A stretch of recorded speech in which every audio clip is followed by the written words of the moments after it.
Thank you for joining XR Om, which is India's first AR/VR focused podcast. And today I'm delighted and honored to have with me Mr. Alex Meland, who's a community manager at Haptics. And he also hosts the Between Realities podcast. So, Alex, it's a complete pleasure and honor to have you on the show. And you've been doing quite a lot of stuff. So, why don't we start with a brief introduction? Who are you and what got you interested in XR? Eddie, thank you, Eddie. It is a pleasure to be here. I really appreciate the invite to come and talk about VR and all the immersive tech that we love. I've been involved in the VR space now for, I guess, around 3 years or so.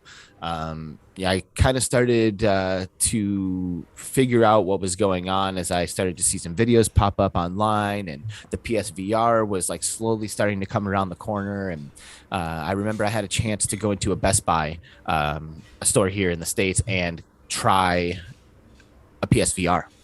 It blew my mind. It was just like my brain melted all over the floor there, and I couldn't believe it. And there was no one around. So I was like, can I try another one? And they're like, yeah, sure, go for it. So I sat there for like 30 minutes at the store, just like running through the PSVR Worlds demo, and went back to like tell my girlfriend, now wife at the time, like, whoa, this VR thing is really, really crazy. And it was when, after I got that, I kind of got bit by the bug. So I wanted to try a multiplayer experience. So I went to a VR arcade with a friend, and we both put on headsets and we both jumped into Rec Room at the same time. And it was in Rec Room when I high-fived someone and I felt the vibration of a controller high-five another person like across space and time. It was like it was over for me.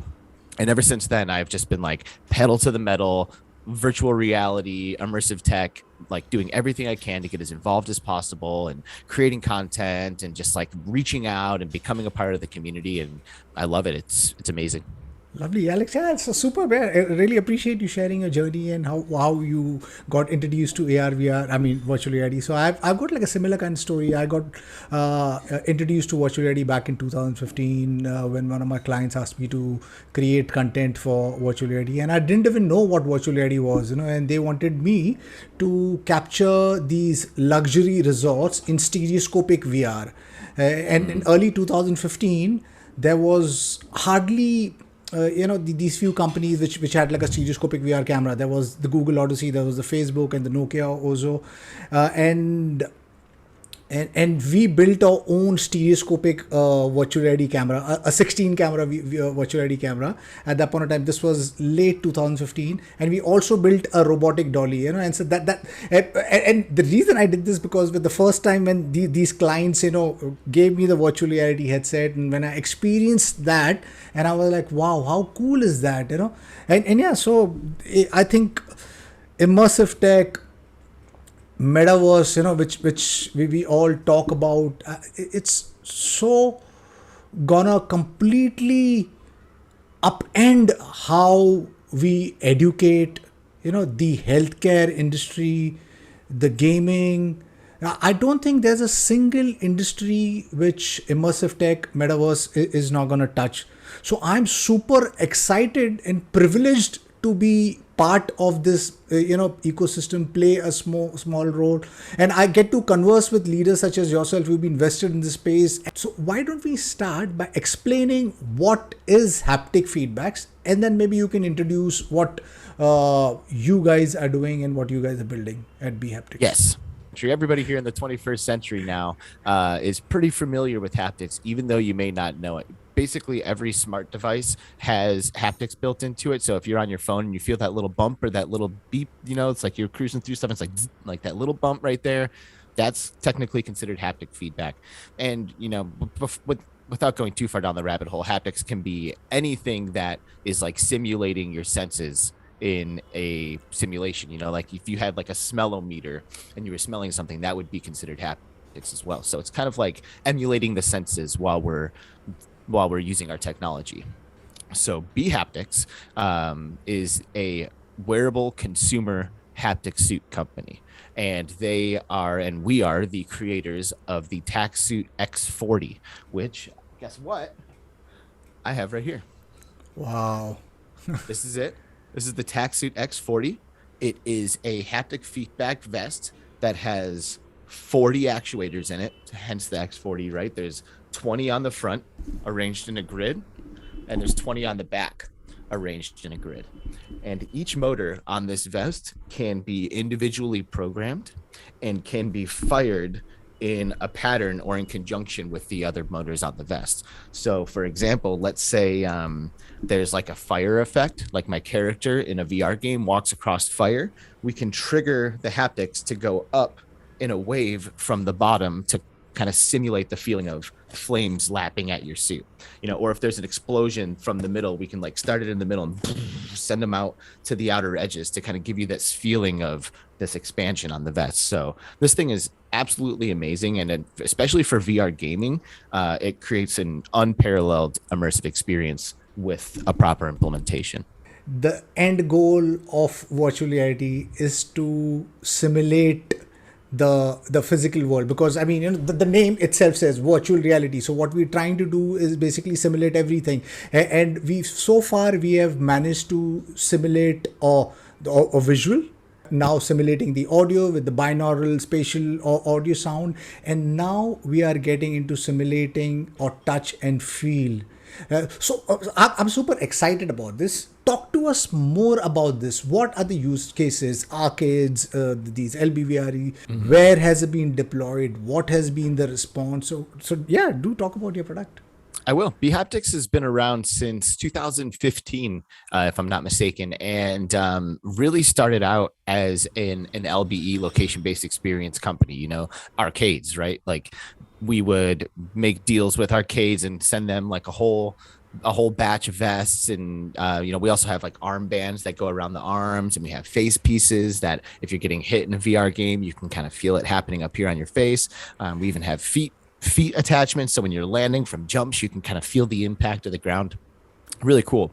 But it started with the LBE situation, and we're pairing up with arcades so that way we can send them a bunch of vests at once. But as the pandemic started to rear its ugly head, a lot of people, including Bhaptics, kind of shifted and pivoted a little bit. And Bhaptics at that point shifted a little bit more into the consumer aspect of things, right? Like not having to worry about finding an arcade to pair up with, but like, let's just get these vests into the hands of people.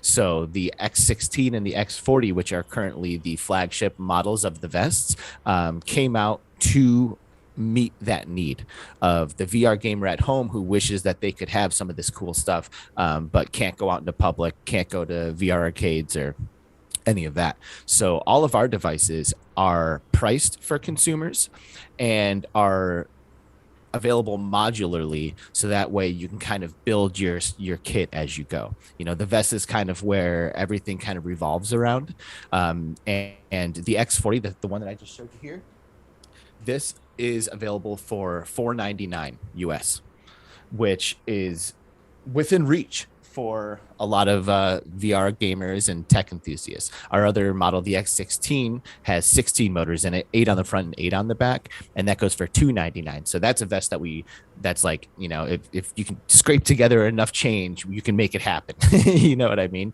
So yeah, the focus has really been on the consumer market.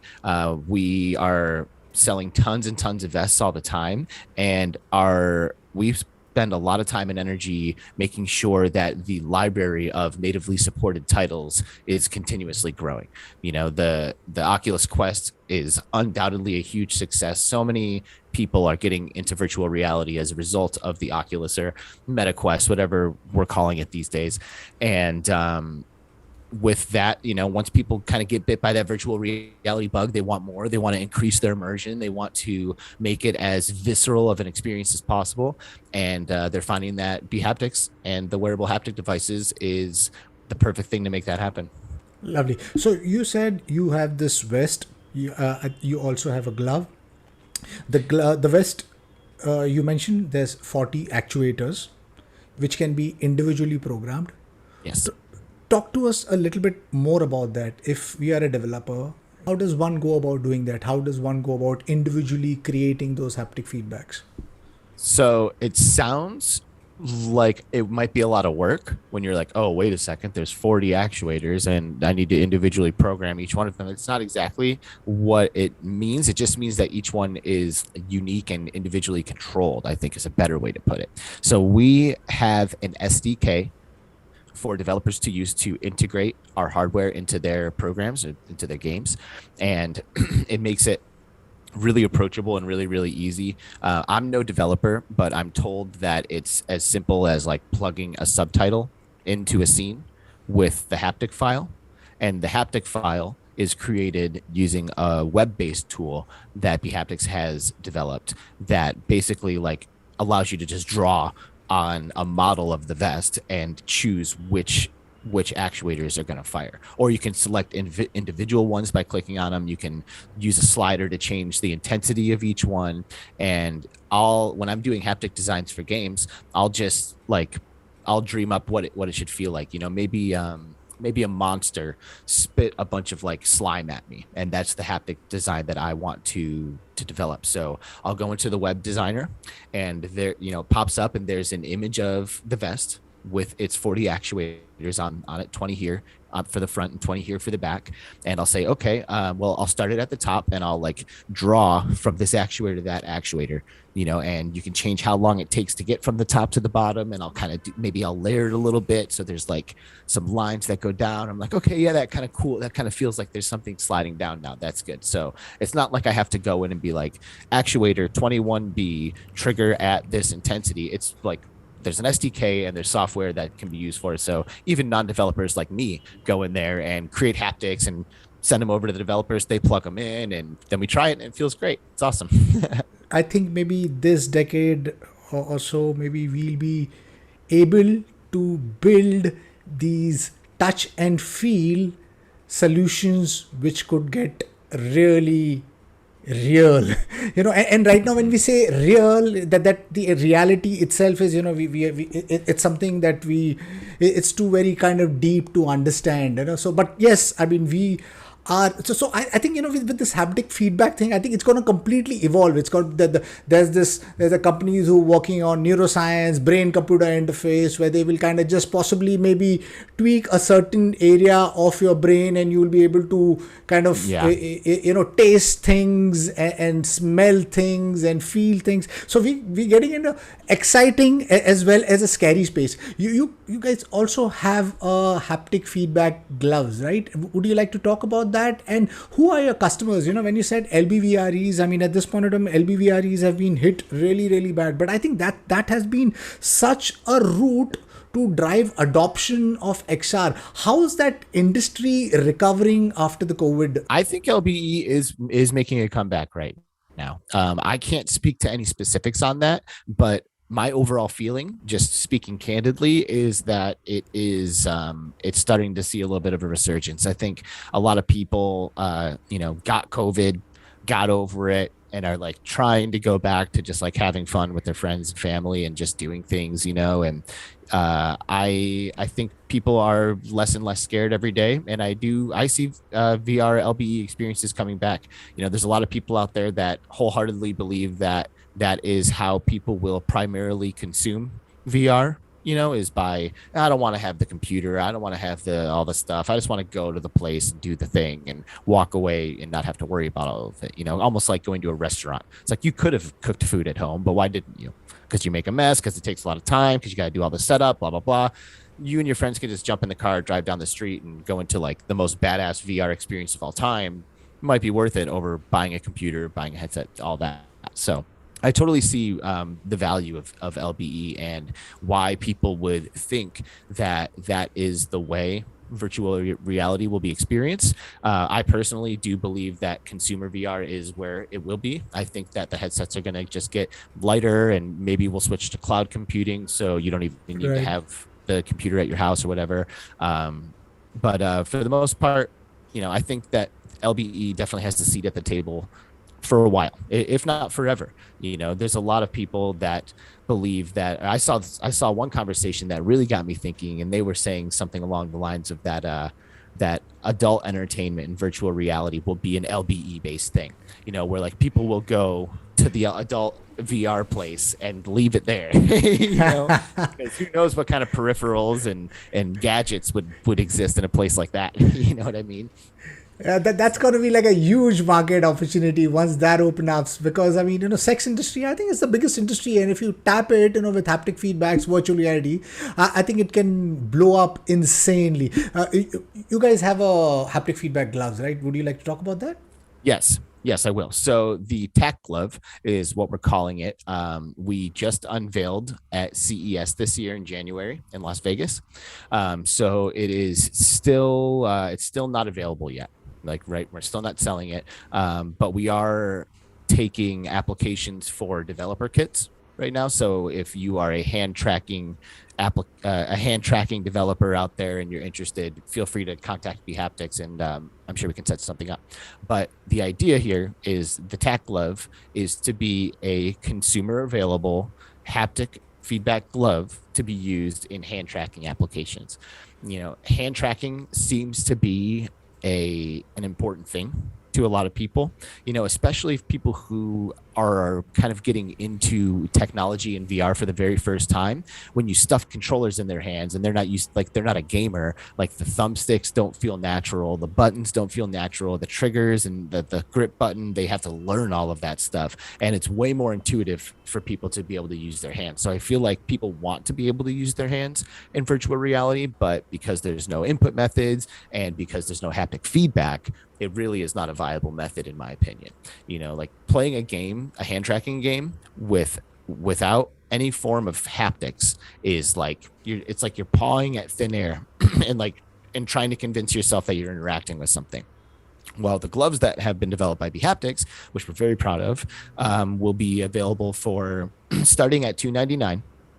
And we'll see where it ends up, but it'll be starting at $299, and there will be 10 actuators in these gloves, one on the end of each fingertip, and they work exactly like you would expect them to. When you reach out and you touch something in VR with hand tracking, as soon as your fingers collide with an object, boom, you're starting to get these little sensations and little vibrations in your fingertips that give you that confirmation that you are indeed interacting with a virtual object.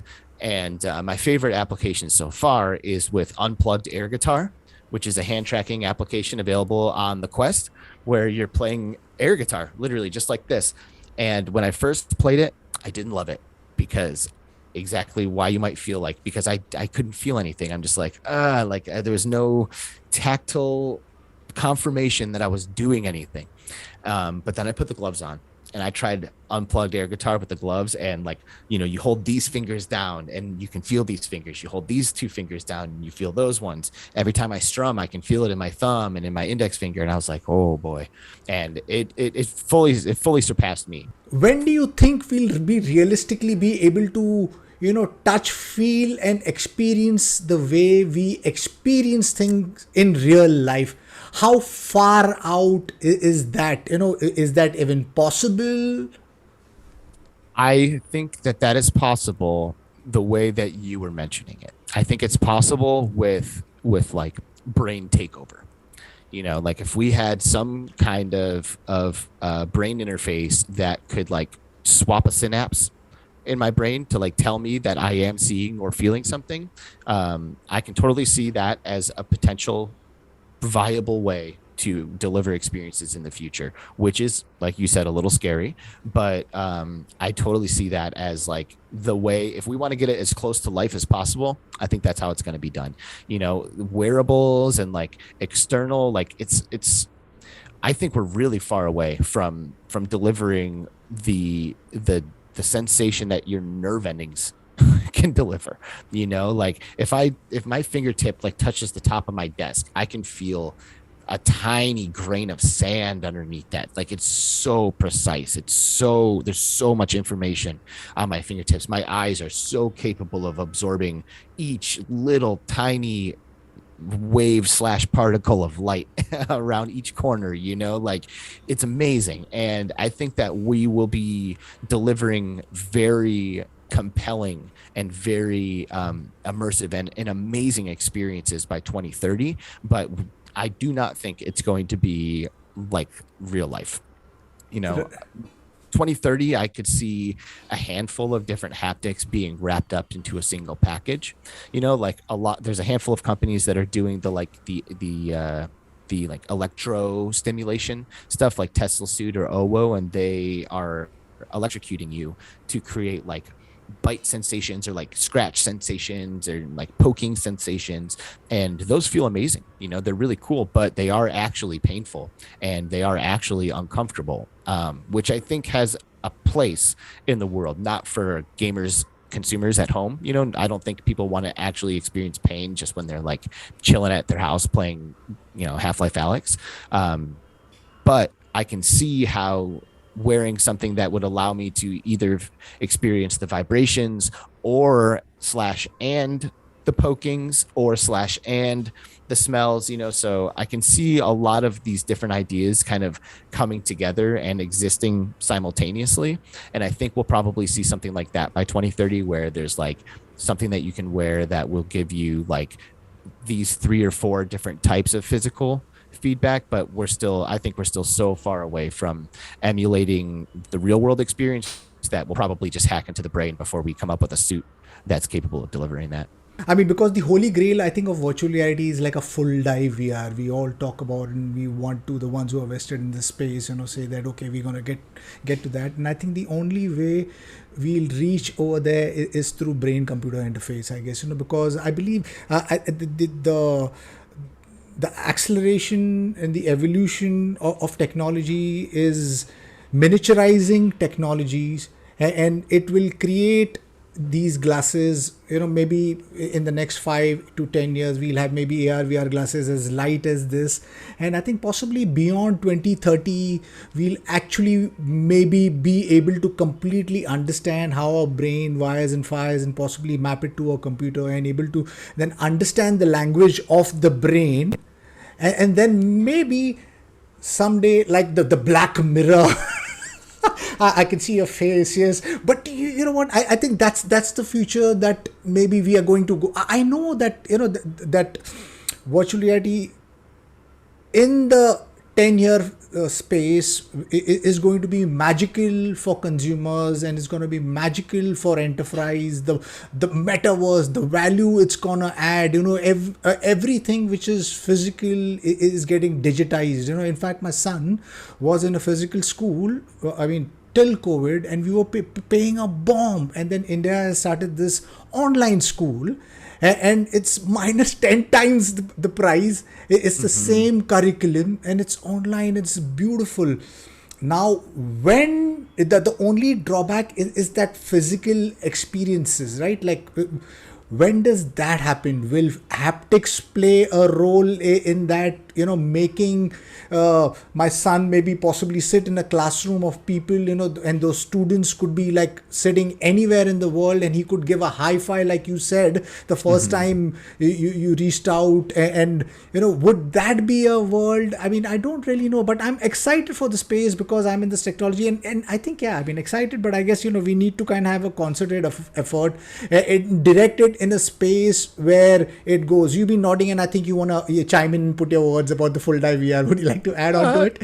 Yeah, sure. You know, you're like talking about like a classroom, and will haptics come into play? Like if I'm just sitting in my classroom, you know, the first thing that people think about when they think about haptics, I mean, I'm speaking for everyone, I could be wrong, but I think that the first thing that people think about when they think about a haptic suit, especially one that looks like the X40, is like, you look like a superhero when you put that thing on, like an action movie star, you know, like here we go, explosions, gunshots, like action and excitement, you know, which is absolutely true. That is definitely what is happening with that vest. But some of the more compelling aspects of wearing that thing in VR have been from some of the more subtle and less obvious use cases of it.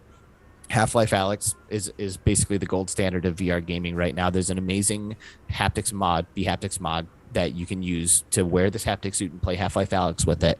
And when I was just getting into Bhaptics, the moment that sold me on the technology was taking a piece of resin in the game and dropping it over my shoulder into my bag, because I felt that thing fall into my bag. I dropped it. When I let go, down my back, through the bag, and settling on the bottom. I couldn't believe it. I was like not expecting it, and it wasn't like being shot at or blown up. It was a way more subtle, way more simple kind of thing, but something clicked in my head, and like two connections were made, and I was like, oh, that is really cool. So when you're sitting there talking about the classroom, there are haptics in so many things. Like if the teacher screams at you loud enough, there's like a vibration from that, or like if the kid sitting next to you like shuffles and picks up his desk and slams it, you can feel that in the floor through your feet.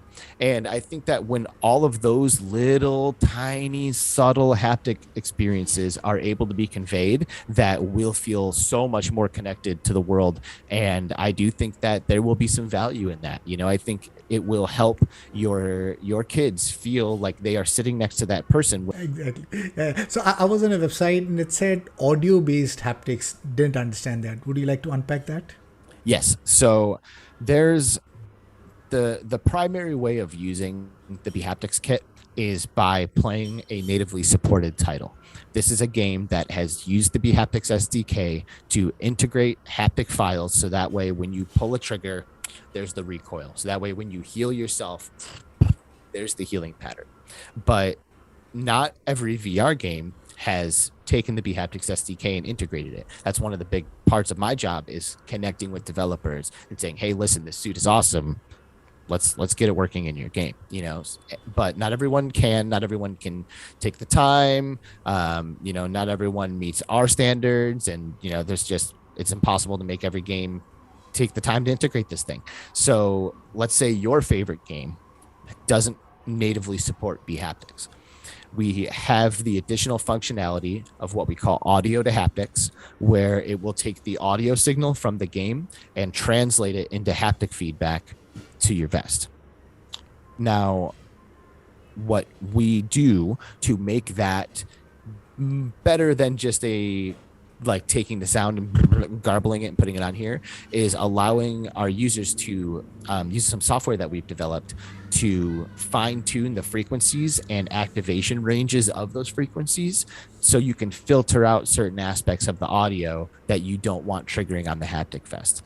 Like one of the first profiles that I made, audio to haptic profiles that I made, was for Population 1 on the Quest.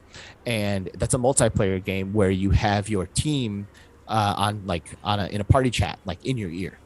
And when I first jumped in there with the audio to haptic feedback, I noticed that their voices were triggering on my vest. And somebody like, hey, come over here. It's like on my chest. So I'm like, okay, that's got to go. So I went and I find like those deep bassy frequencies, lower down the threshold of that, and then get rid of the voices. So now it's just when I fire, when I have shots coming in, that it's hitting. So that's what the audio based haptics is all about. It's about taking that audio frequency, fine tuning it, and creating a haptic experience in a game that would not otherwise have it supported.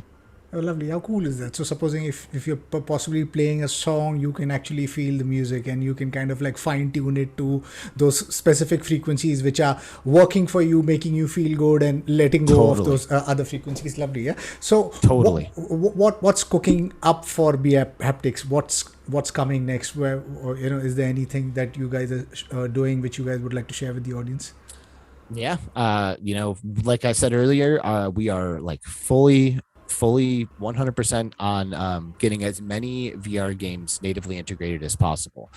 We currently have over 100 VR games that are available on Steam or the Oculus Store that are natively integrated and work fantastic and feel fantastic. And we plan on adding way more games to that list. So we're making a huge push on getting more and more games integrated natively.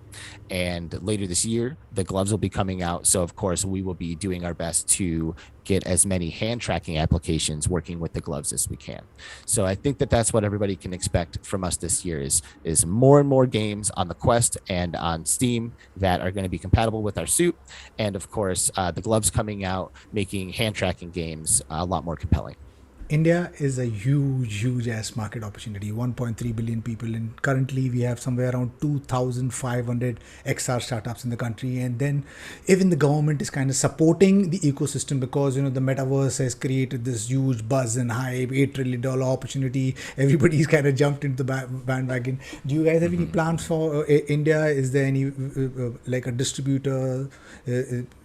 You want to engage the Indian startup ecosystem? Any plans? I don't know if we have plans, but I know that we would absolutely love to. We have a handful of like retailers where you can buy the haptic suit, but for the most part, we just ship internationally through our store at bhaptics.com, and we're able to get the vest into hands that way most of the time. But yeah, I mean, we are an international company. We ship all over. We work with people in every country that reaches out to us. So we would love to have as much presence as we can in India. You also host a podcast called Between Realities. Now, Yes. you have done 5 series, right? Correct me We if I'm just started our 5th season. fifth season. How cool is that? Now, I'm sure you must have had some great guests and some superb insights and foresight on AR, VR, MR. Would you like to funnel things which you thought was really cool and share with the audience? Yeah, to be honest, man, as soon as you started bringing up some of that like brain interfacing and like some of like you were like, yeah, understanding reality is kind of a deep topic to begin with. That's what our show is all about. That question right there, between realities. I think the name of the podcast alludes to kind of our perspective when it comes to some of this stuff. We often call the show the Philosophical VR Gamers podcast because we are constantly looking at this technology from a philosophical standpoint, right? Like this technology, I believe, has the power to transform how we view reality and ultimately how we view ourselves. I think VR can be used as a tool for self-realization for a lot of people, or like a spiritual awakening for a lot of people. And Between Realities is really about having that conversation with as many people as we can, and getting the perspective and the insight on some of these deeper topics from the movers and the shakers from within the industry. We've had all kinds of different guests on the show, between like developers, people who work on the business side of things and like the enterprise side of things, like to gamers and YouTubers and influencers. And it is amazing to get so many different perspectives every single week. And like see kind of what if everyone's feeling the same way that we are about these things, and to kind of like get some different ideas and maybe learn a thing or two as well. I've been lucky to have some insanely intelligent people join us on that show, and I can be humbled pretty quickly by the right person. So we have a ton of fun with it. I do the show with my good friend Skiva, and we do it every Friday, and we do a live show as well. So people, if you'd like to come and join us, you're welcome to. You can be in the chat and participate in the conversation with us. It's understanding this thing is like it's almost like it's like philosophy, like the metaverse and VR and AR. Like right now, I think having these conversations is very valuable, but I don't expect to have any answers by the end of them. Not yet. I think that we are still in the very early days of immersive technology. It's like we're still like in the Atari 2600 era of VR and AR and MR and XR and all the Rs. And I don't think that we're super close to understanding it fully yet, but I do think that these are the conversations that need to be had in order to get us there. So that's what we're trying to do, and it is a lot of fun. We love doing the show. We love connecting intimately with all these amazing people in the XR industry, and I have a feeling you would be a good candidate to come and join us one of these days, Eddie. Thank you, Alex. It's a complete pleasure to have you on the podcast. Yes, I've been doing my bit also, and I think I have a similar ethos, because for me, it's a complete learning experience. When I talk to people such as yourself, I mean, I'm a sponge. I take off from you, and I learn, and I'm constantly kind of trying to see if I can take those insights and kind of apply it onto life. And yes, I think we are at the cusp of something really great, because all of these technologies, there is no one single technology. It's all converging, and when it's converging, I think it's becoming magical, and it has the potential to go out of our hand, because we don't have a good track record of creating something good. So I hope that this opportunity that we have to build the metaverse, the digital world, I hope that we build it with keeping the humanity first ethos, because at least a physical world, there's so much problem, there's wrongs. I mean, I can just spend like a day, talking about the wrongs of the physical world, right from the education to the healthcare to the governance to the politics which divide us, the boundaries, and here we have the opportunity to create this digital world where we can create a world which is inclusive and which is equitable. So I'm excited for that, and that's the reason I do this thing. So Alex, it's a complete pleasure and honor to have you on the podcast. Wish you the very best. Wish you and your team from Bhaptics the very best. And I hope to someday physically catch up and kind of do business together. Yeah. So thank you for being part of the podcast. I think you want to say something. What I want to say is that until VR, right? Until immersive technology, whatever you want to call your blanket term for this world that we're talking about, I never participated in an international community.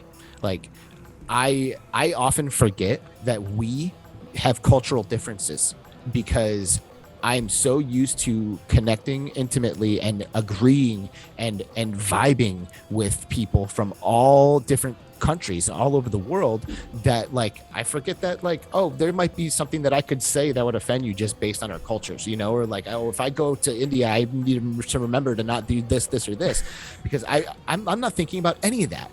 All I'm thinking about is how I agree with you 1,000%. And now I have a widget on my phone that tells me what time it is in like every place on the planet. Like, why do I need that? Like this technology already is unifying us. It's already tearing down borders. At least it is for me. And I can only speak from my own personal experience. But here we are on other sides of the planet, connecting, agreeing, totally understanding each other. And I think that that's evidence of what you're talking about. Super awesome. So thank you for having me. It's been a pleasure to be here. Thank you. And I'm looking forward to more and more in the future.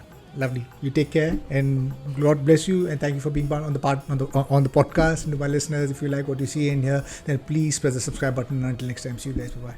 Thank you, Alex. Really appreciate this. Like and subscribe. See you guys next time.